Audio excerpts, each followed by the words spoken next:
Hi friends, ಎಲ್ಲರಿಗೂ ನಮಸ್ಕಾರ. Welcome back to my YouTube channel. ಊಟದ ಜೊತೆ ಉಪ್ಪಿನಕಾಯಿ ತೊಕ್ಕು ಈ ಥರದ್ದಿದ್ದರೆ ಊಟ ಸ್ವಲ್ಪ ಜಾಸ್ತಿನೇ ರುಚಿಯಾಗಿರುತ್ತೆ ಅಲ್ವಾ. ಹಾಗೆ ಊಟ ಸ್ವಲ್ಪ ಸುಮಾರಾಗಿದ್ರೂ ಖಾರವಾಗಿರೋ ಈ ತೊಕ್ಕೊಂದು ಊಟದ ಜೊತೆ ನೆಂಚ್ಕೊಂಡು ತಿಂತಾಯಿದ್ರೆ ಊಟ ಸ್ವಲ್ಪ ಜಾಸ್ತಿನೇ ಸೇರುತ್ತೆ. ಸೊ ಇವತ್ತಿನ ವಿಡಿಯೋದಲ್ಲಿ ನಾನು ಬಾಯಲ್ಲಿ ನೀರೂರಿಸುವಂತಹ ಹುಣಸೆಕಾಯಿ ತೊಕ್ಕನ್ನು ಮಾಡಿ ತೋರಿಸ್ತಾ ಇದ್ದೀನಿ.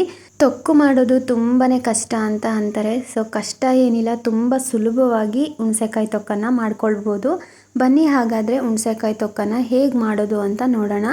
ನಾನಿಲ್ಲಿ ಹುಣಸೆಕಾಯನ್ನು ತೊಳೆದ್ಬಿಟ್ಟು ಒಣಗಿಸ್ಕೊಂಡು ಇಟ್ಕೊಂಡಿದ್ದೀನಿ. ಸೊ ಹುಣಸೆಕಾಯಲ್ಲಿ ತೊಳೆದ ಮೇಲೆ ನೀರಿನ ಅಂಶ ಅನ್ನೋದು ಇರಬಾರ್ದು. ಸೊ ನೀರೆಲ್ಲ ಚೆನ್ನಾಗಿ ಒಣಗಿದ ಮೇಲೆ ನಾವು ಈ ತೊಕ್ಕನ್ನು ಮಾಡ್ಕೊಳ್ಬೇಕು. ಸೊ ನೀರು ಇದ್ಬಿಟ್ರೆ ಹುಣಸೆಕಾಯಿ ತೊಕ್ಕು ಬೇಗ ಹಾಳಾಗುತ್ತೆ. ಸೊ ಜಾಸ್ತಿ ದಿನ ಇರಬೇಕು ಅಂತಂದರೆ ನೀರಿನ ಅಂಶ ಇರಬಾರ್ದು. ಸೊ ನೋಡಿ, ನಾನು ಈ ರೀತಿ ಚಿಕ್ಕ ಚಿಕ್ಕದಾಗಿ ಕಟ್ ಮಾಡ್ಕೊಳ್ತಾ ಇದ್ದೀನಿ ಕೈಯಲ್ಲಿನೇ. ಸೊ ಹಾಗೆ ಕಟ್ ಮಾಡ್ಕೊಂಡಾದ್ಮೇಲೆ ನಾರಿರುತ್ತೆ ಅಲ್ವಾ ಹುಣಸೆಕಾಯಲ್ಲಿ, ಸೊ ನಾರೆಲ್ಲ ತಕ್ಕೊಳ್ತಾ ಇದ್ದೀನಿ. ನೋಡಿ, ಹುಣಸೆಕಾಯಿನೆಲ್ಲ ಈ ರೀತಿ ಚಿಕ್ಕದಾಗಿ ಕಟ್ ಮಾಡಿಬಿಟ್ಟು ನಾರು ತೆಗೆದು ಇಟ್ಕೊಂಡಿದ್ದೀನಿ. ಸೊ ಈಗ ಕುಟ್ಟಣಿಕೆಯಲ್ಲಿ ಹುಣಸೆಕಾಯಿನ ಸ್ವಲ್ಪನೇ ಹಾಕಿಬಿಟ್ಟು ಸ್ವಲ್ಪ ಜಜ್ಕೊಳ್ಬೇಕು. ಸೊ ಯಾಕಂದರೆ ಈಗೇ ನಾವು ಮಿಕ್ಸಿ ಜಾರಲ್ಲಿ ಹಾಕೋದಕ್ಕಾಗೋದಿಲ್ಲ.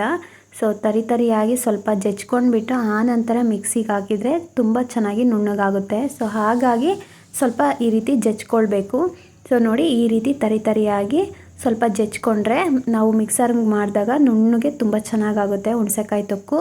ಸೊ ನಾನು ಎಲ್ಲನೂ ಇದೇ ರೀತಿ ಹುಣಸೆಕಾಯನ್ನು ಜಜ್ಕೊಳ್ತೀನಿ. ಈಗ ನವೆಂಬರ್ ಟೈಮಲ್ಲಿ ಹುಣಸೆಕಾಯಿ ತುಂಬಾ ಸಿಗುತ್ತೆ. ಸೊ ಈ ಟೈಮಲ್ಲಿ ನಾವು ಈ ಥರ ಹುಣಸೆಕಾಯಿ ತೊಕ್ಕನ್ನು ಮಾಡಿ ವರ್ಷಗಟ್ಟಲೆ ಇಟ್ಕೊಳ್ಬೋದು. ಊಟದ ಜೊತೆ ತುಂಬಾ ಚೆನ್ನಾಗಿರುತ್ತೆ. ಹಾಗೆ ಬಿಸಿ ಬಿಸಿ ಅನ್ನದ ಜೊತೆಗಂತೂ ಸೂಪರಾಗಿರುತ್ತೆ. ನೋಡಿ, ನಾನು ಎಲ್ಲ ಹುಣಸೆಕಾಯಿನೂ ಜಜ್ಜಿಬಿಟ್ಟು ಇಟ್ಕೊಂಡಿದ್ದೀನಿ. ಈ ಥರ ತರಿಯಾಗಿ ಜಜ್ಕೊಂಡಿದ್ದೀನಿ. ಸೊ ನಾವು ಇದನ್ನು ಇನ್ನೊಂದು ಸಲ ಮಿಕ್ಸರ್ ಮಾಡ್ಕೊಳ್ಬೇಕು. ಆವಾಗ ನಮಗೆ ನುಣ್ಣಗೆ ಹುಣಸೆಕಾಯಿ ತೊಕ್ಕು ರೆಡಿಯಾಗುತ್ತೆ. ಈಗ ಒಂದು ಮಿಕ್ಸರ್ ಜಾರಿಗೆ 20 ಹಸಿಮೆಣ್ಸಿನ್ಕಾಯಿನ ಹಾಕ್ಕೊಳ್ತಾ ಇದ್ದೀನಿ. ಸೊ ಖಾರವಾಗಿ ಹುಳಿಯಾಗೇ ಇರಬೇಕು ಈ ಹುಣಸೆಕಾಯಿ ತೊಕ್ಕು.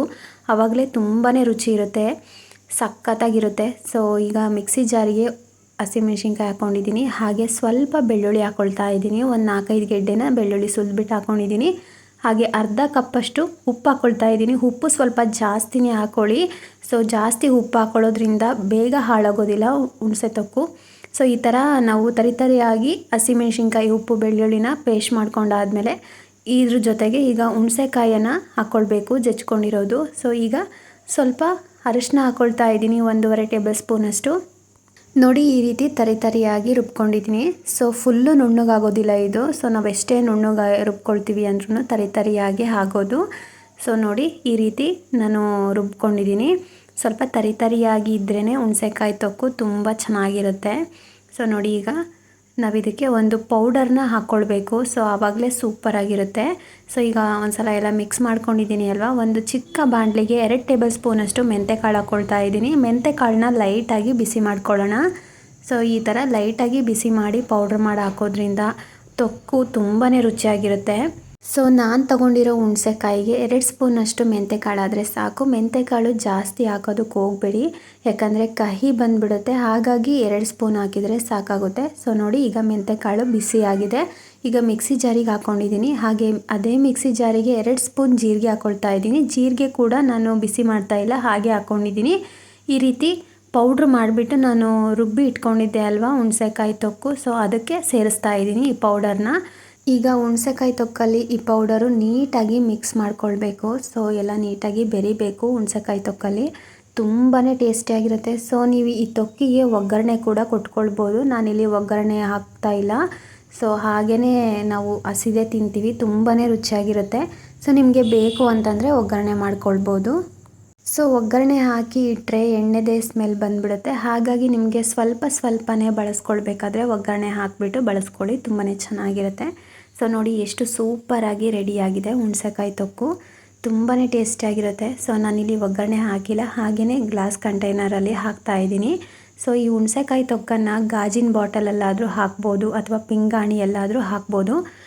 ಪ್ಲಾಸ್ಟಿಕ್ ಡಬ್ಬಿನಲ್ಲಿ ಮಾತ್ರ ಹಾಕಬೇಡಿ. ಸೊ ಆದಷ್ಟು ಗಾಜಿನ ಬಾಟಲ್ನಲ್ಲೇ ಹಾಕೋದಕ್ಕೆ ಟ್ರೈ ಮಾಡಿ, ತುಂಬಾ ಚೆನ್ನಾಗಿರುತ್ತೆ. ಎಷ್ಟು ದಿನ ಇಟ್ಟರೂ ಹಾಳಾಗೋದಿಲ್ಲ, ವರ್ಷಗಟ್ಟಲೆ ಬೇಕಾದರೂ ಇಟ್ಕೊಳ್ಬೋದು.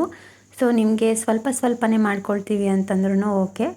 ಸೊ ನೋಡಿದ್ರಿ ಅಲ್ವಾ, ತುಂಬ ಸುಲಭವಾಗಿ ಹುಣಸೆಕಾಯಿ ತೊಕ್ಕನ್ನು ಮಾಡ್ಕೊಳ್ಬೋದು. ಅನ್ನ ಮೊಸರು ಜೊತೆಗೆ ಈ ಹುಣಸೆಕಾಯಿ ತೊಕ್ಕನ್ನು ನೆಂಚ್ಕೊಂಡು ತಿಂತಾ ಇದ್ದರೆ ಸೂಪರಾಗಿರುತ್ತೆ. ಒಂದು ಸಲ ಈ ರೆಸಿಪಿನ ಟ್ರೈ ಮಾಡಿ ನೋಡಿ. ಸೊ ನೋಡ್ತಿದ್ರೇ ಬಾಯಲ್ಲಿ ನೀರು ಬರ್ತಿದೆ, ಅಷ್ಟು ರುಚಿಯಾಗಿದೆ. ಸೊ ನೀವು ಕೂಡ ಖಂಡಿತವಾಗ್ಲೂ ಟ್ರೈ ಮಾಡಿ ನೋಡಿ ಈ ವಿಧಾನದಲ್ಲಿ. ಸೊ ನಿಮ್ಮೆಲ್ಲರಿಗೂ ಹುಣಸೆಕಾಯಿ ತೊಕ್ಕು ಮಾಡುವ ವಿಧಾನ ಇಷ್ಟ ಆಗಿದೆ ಅಂತ ಅಂದ್ಕೊಂಡಿದ್ದೀನಿ. ಇಷ್ಟ ಆಗಿದ್ದರೆ ಪ್ಲೀಸ್ ನನ್ನ ಚಾನಲ್ನ ಸಬ್ಸ್ಕ್ರೈಬ್ ಮಾಡ್ಕೊಳ್ಳಿ, ಲೈಕ್ ಮಾಡಿ. Thank you for watching.